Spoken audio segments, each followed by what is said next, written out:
The left's goal is to get you to lose your mind, to go and be as hysterical as they are.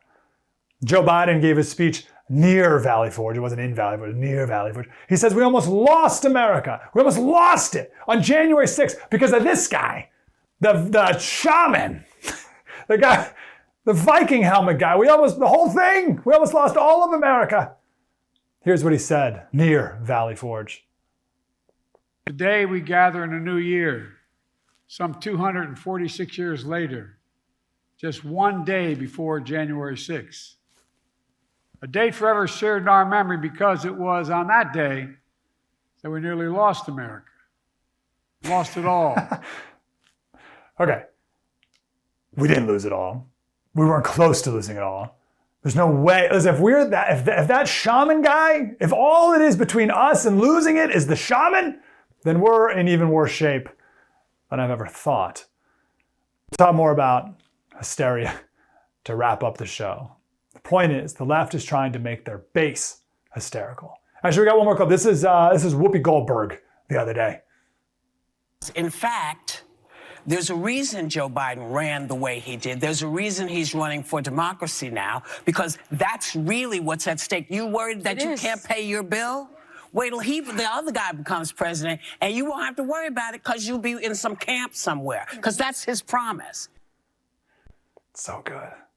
She's not alone. Like, you hear that and you're like, wow, she's crazy. No, like, a lot of people think that. A lot of people thought that after 2016 when he won. So the media is going to be hysterical trying to get regular people who don't really pay attention to politics, trying to get them hysterical because they'll believe whatever the media tells them. And then you're going to be over here, calm, cool, and collected. You're not going to let that stuff bring you down, but to everyone else, they'll look at you, not hysterical, like you're some sort of monster. Don't you care about democracy? Don't you care about rounding up Muslims and putting them in internment camps like Whoopi said is going to happen? You're just going to sit there while this monster destroys democracy? Yeah, I am. Because I'm not hysterical. And I remember what America was like before COVID. And I'd like that again. Please. So the theme of the show today is, can Donald Trump win? The Atlantic had a whole series, I think 24 articles, all under this big umbrella of if Trump wins. And they're hilarious to read. They're all these dystopian tales about the horrors that Trump will inflict on different aspects of our country and world if he were to win again, from the environment and the court systems and NATO and immigration and journalism and science. What will they do to science? And abortion, of course. They're great. They're really funny to read. One generic article they wrote in The Atlantic is why Trump won't win. All right, so I got to figure this out. Why won't Trump win? I'd like to know. Sure looks like he's gonna. The subheadline, his threats to democracy make him dangerous. They also make him a weak candidate. So here are their arguments. I'm not making up arguments. I'm not leaving out any arguments. Here's the argument, right? Number one, he attacks service members. Okay. Number two, he sexually assaulted E. Jean Carroll in 1996 in a department store dressing room. Those are seriously the first two arguments, right? This guy, I got a platform at The Atlantic. I'm going to come out hot with my two best arguments. Those are the two best he's got. Third are the criminal convictions against him. We all know those are a joke. They help his campaign, so I don't know what movie he's watching. And then there's a great line. He said, Americans told pollsters that although they believe the economy is bad for others, they feel economically secure themselves. Do you? And he ends the article with this. He says the 2024 election will be a referendum on democracy. They don't even know what that word means. And on this matter, Biden's claims are obviously stronger. He's been governing as a traditional president, whereas Trump promises authoritarianism, openly says he wants to be dictator for a day to accomplish certain policies. But what if his plans take more than a day? What if his one-day dictatorship extends to a year and then never ends? Everything they write is like that.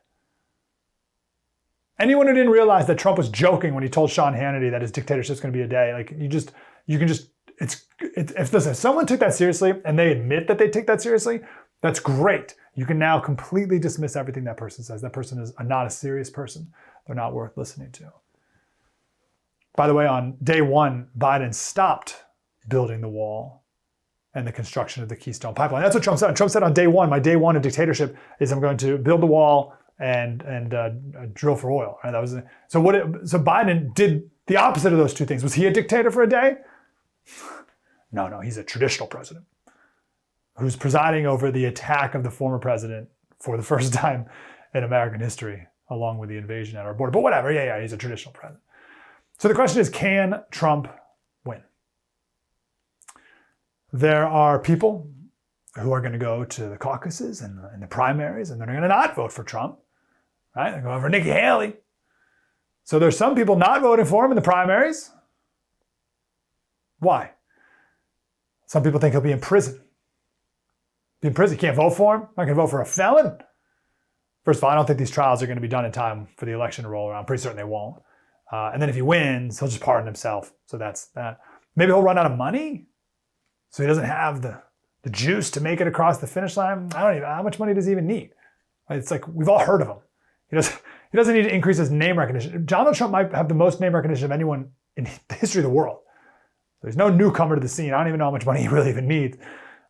Will he be taken off the ballot? Here's Nancy Pelosi speaking of that.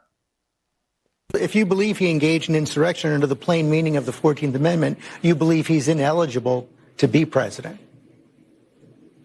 Those laws, those are up to the states. They have different laws from state to state. I don't think he should ever have been president. The Constitution. But nonetheless, there is a view of the Constitution in Article 14, Section 3, that he should not be able. We've done our in-depth analysis on that. What a total joke. And the Supreme Court's going to shoot that one down as well. Now, here's where the Democrats are smart, and they're always good at this stuff. When it goes to the Supreme Court and the Supreme Court says, no, you can't take him off the ballot, the Democrats are going to come back and say, oh, look, the Supreme Court, it's illegitimate. And the Democrats will win no matter what they do. Another reason why people don't like Trump is he's too mean. We're going to talk about this coming up next. Trump's actually not out there a lot. Certainly nothing like 2016. So is he doing that on purpose? Or is the media just not giving him as much attention?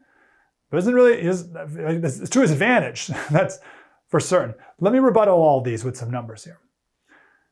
Now, of course, 2020 was a bonkers year with mail-in voting and all the rest. But these are some major swing states. In Wisconsin, 2016, Trump had 1.4 million votes. In 2020, 1.6. He increased his votes from 16 to 20. In Michigan, in 2016, he had 2.2 million votes. In 2020, 2.6 million. Pennsylvania, 2.97 in his first election, 3.37 in the next election. In Arizona, 2016, he had just over a million. In 2020, he had 1.6 million. In Georgia, 2016, he got just under 2.1 million. And in 2020, he got 2.45 million. He increased his votes from 2016 to 2020. Why would we not think he would increase them even more going into 2024, especially because people know the alternative. They know Uncle Joe. Right? Back in 2020, it was like, I'm just tired, I'm exhausted, we got to go with Uncle Joe, right? He'll bring us back to normalcy. And they just voted for him thinking everything would calm down. Well, look where that got us. But now people know. We know what Joe is. We know what Trump was. It's a simple choice. Trump the other day said he's going to make a play in New York and New Jersey, try to win Minnesota. And that may sound crazy to try to win some of these states, but look at Ohio. Obama won Ohio in 2008 and 2012, and Trump won Ohio in 2016 and 2020 by 8 points. That's now a deeply red state. Why not try to do the same in Minnesota, maybe even New Jersey, New York? So the question today is, can he win?